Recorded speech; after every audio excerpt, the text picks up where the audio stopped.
अस्सलाम वालेकुम दोस्तों आज से तकरीबन 150 साल पहले यानी कि तकरीबन 1879 में पिरामिड्स के सामने से एक आदमी जा रहा था और दोस्तों रास्ते में इसके सामने एक जैकल आ गया। दोस्तों इस आदमी ने जैकल को देखते ही उसकी तरफ पत्थर मारा और जैकल पिरामिड की तरफ भागा। दोस्तों ये आदमी उस जैकल को देख रहा था और इसने ये देखा कि ये जैकल पिरामिड के अंदर एक सुराख में घुस गया और ये सारा मंजर देखते ही इस आदमी से ना रहा गया और ये भी इसके पीछे पीछे उस सुराख के अंदर चला गया और इसने अंदर जाते ही एक अजीब सा मंजर देखा। दोस्तों इसने ये मंजर देखा कि इसके चारों तरफ एक अजीब सी जुबान में कुछ लिखा हुआ है। दोस्तों ये असल में एक सीक्रेट चैम्बर था और ये वही असल में पॉइंट था जिसके बाद पूरी दुनिया के रिसर्चर्स इसकी तरफ मुतवज्जा हो गए थे और उसी के बाद पूरी दुनिया को पता चला कि पिरामिड्स के अंदर सीक्रेट चैम्बर भी मौजूद है और आज भी इसके बारे में स्टडी चल रही है। दोस्तों इस वीडियो के पार्ट 1 में मैंने आप लोगों को पिरामिड्स की कंस्ट्रक्शन के बारे में बताया है और आप लोगों ने अगर मेरी इस वीडियो को वॉच नहीं किया तो जाके प्लीज पहले उसको वॉच करें। और दोस्तों अब मैं आप लोगों को इसके पार्ट 2 के बारे में बताने वाला हूँ, लेकिन मेरी आप सबसे गुजारिश है कि ये वीडियो स्टार्ट होने से पहले आप मेरे चैनल को सब्सक्राइब कर दें और अगर आपको मेरी वीडियो पसंद आए तो इसको लाइक एंड शेयर लाजमी कीजिएगा। चलो दोस्तों स्टार्ट करते हैं।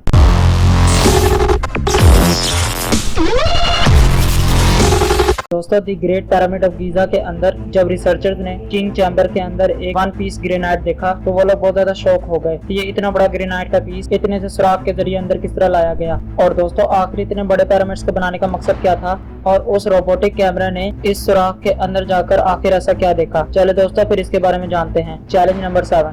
दोस्तों the great pyramid of Giza जो गीजा का सबसे बड़ा पिरामिड है उसके अंदर अभी तक 2 हिडन चैम्बर्स तलाश किए गए हैं, जिनमें से एक चैम्बर को किंग चैम्बर का नाम दिया गया है और दूसरे चैम्बर को क्वीन चैम्बर का। दोस्तों जब रिसर्चर किंग चैम्बर के अंदर गए तो उन्होंने वहाँ एक बहुत ही हैरत अंगेज चीज देखी। दोस्तों वो हैरत अंगेज चीज ये थी कि वहाँ पर एक 1 पीस ग्रेनाइट का एक ताबूत था जो बिल्कुल अंदर से खाली था। दोस्तों हैरान करने वाली बात ये नहीं थी कि ये इतना बड़ा ग्रेनाइट का ताबूत अंदर से खाली है, बल्कि हैरान करने वाली चीज ये थी कि इतने बड़े ग्रेनाइट के ताबूत को अंदर किस तरह लाया गया, क्योंकि इसमें जो एंट्रेंस का रास्ता है उसमें से इंसान भी बड़ी मुश्किलों से दाखिल हो सकता है, तो इतना बड़ा ग्रेनाइट का ताबूत किस तरह लाया गया होगा। दोस्तों जब इसके बारे में कई सालों तक रिसर्च चलती रही तो मालूम ये पड़ा कि पहले किंग चैम्बर के अंदर ताबूत रखा गया, फिर किंग चैम्बर को चारों तरफ से बंद किया गया। Challenge number 8। दोस्तों आप लोगों के दिमाग में एक सवाल होगा कि इतने बड़े पिरामिड्स को आखिर किसने बनाया होगा। दोस्तों इसके बारे में कई थ्योरी सामने रखी गई है। कोई कहता है कि ये उन गुलामों से बनवाया गया था जो खुद इजिप्शियन नहीं थे, और कोई कहता है कि यहाँ पर एलियंस आए थे और उन्होंने ये पिरामिड्स बनाए थे और उसके बाद फिर वो यहाँ से चले गए थे।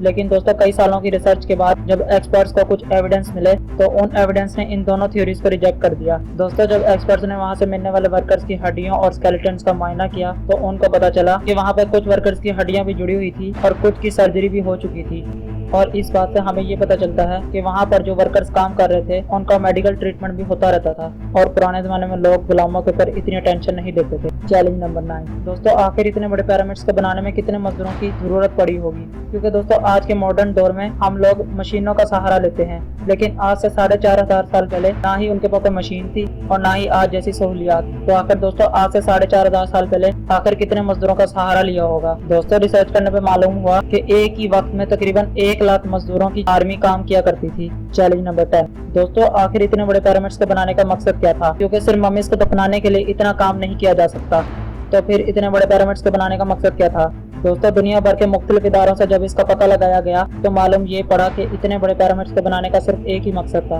और वो ये था कि इंसान को खुदा बनाना। क्योंकि दोस्तों इजिप्शियंस का मानना है कि जब इंसान मर जाता है वो ऊपर जाकर एक सितारा बन जाता है और मरने के बाद वो अपने साथियों, अपने दोस्तों और अपने रिश्तेदारों के काम आता रहे, इसलिए उनको इतने बड़े पिरामिड्स में दफनाया जाएगा और जिसको जो मदद चाहिए हो वो इन पिरामिड्स के अंदर लिखे हुए अल्फाबेट्स की मदद से अपनी विश पूरी करवा सकता होगा। Challenge number 11। दोस्तों अभी भी पिरामिड्स की गठियां सुलझ नहीं रही थी, क्योंकि दोस्तों जब गीजा शहर में इन पिरामिड्स की एरियल फोटोग्राफ ली गई तो एक्सपर्ट्स ने ये देखा कि ये तीनों पिरामिड्स बिल्कुल भी सीक्वेंस फॉर्म में नहीं हैं, बल्कि ये तीनों के तीनों एक दूसरे से बहुत ज्यादा मुख्तलिफ हैं। पहले तो शुरू में ये समझा गया कि ये एक कोइंसिडेंट है, लेकिन दोस्तों जैसे ही रॉबर्ट वॉल ने इस कोइंसिडेंट को डिकोड किया तो मालूम ये पड़ा दोस्तों, क्योंकि उस जमाने में लोग सितारों को बहुत ज्यादा मानते थे और इसी वजह से उन्होंने ओरिएंट्स बेल्ट के इन 3 सितारों की मदद से ये पिरामिड्स बनाए। दोस्तों आप लोग इस पिक्चर में भी देख सकते हैं कि ये 3 स्टार्स, जिनमें से 2 स्टार्स बहुत ज्यादा ब्राइट हैं और तीसरा बहुत ज्यादा डिम है और साथ ही साथ बहुत ज्यादा छोटा और इन दोनों स्टार से थोड़ा साइड पर भी है। और दोस्तों सेम यही पैटर्न एशियन लोगों ने अपने इन पिरामिड्स पे भी अप्लाई किया था। Challenge number 12।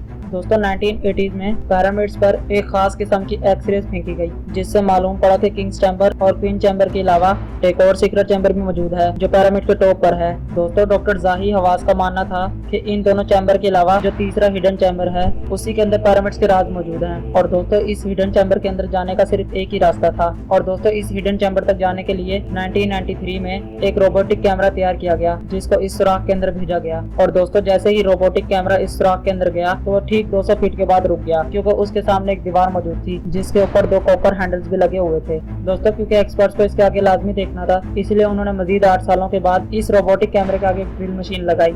और फिर से एक बार 2001 में इस रोबोटिक कैमरे ने इस लाइमस्टोन के एक टुकड़े में बारीक सा होल किया, और ये होल इतना बारीक था कि इसके अंदर सिर्फ एक कैमरा ही जा सकता था। और दोस्तों कैमरे को जैसे ही इसके अंदर भेजा गया तो अंदर एक अजीब सा मंजर देखा गया, और वो मंजर ये था कि इस दीवार के आगे एक और दीवार मौजूद थी। जी हाँ दोस्तों, मैं बिल्कुल सही कह रहा हूँ। लेकिन दोस्तों जैसे ही कैमरे का रुख जमीन की तरफ करवाया गया तो एक अजीब सा मंजर नजर आया, और वो मंजर ये था कि जमीन के ऊपर कुछ खास अल्फाबेट लिखे हुए थे, और आज से 4,500 साल पुराना लिखा जाने वाला ये सीक्रेट कोड था, जिसका ना ही एक्सपर्ट समझ पाए और ना ही इसके बारे में कोई जान पाया। तो दोस्तों ये थी आज की वीडियो। पसंद आए तो इसको लाइक एंड शेयर लाजमी कीजिएगा। चलो मिलते हैं एक अगली शानदार वीडियो में, तब तक के लिए अल्लाह हाफिज।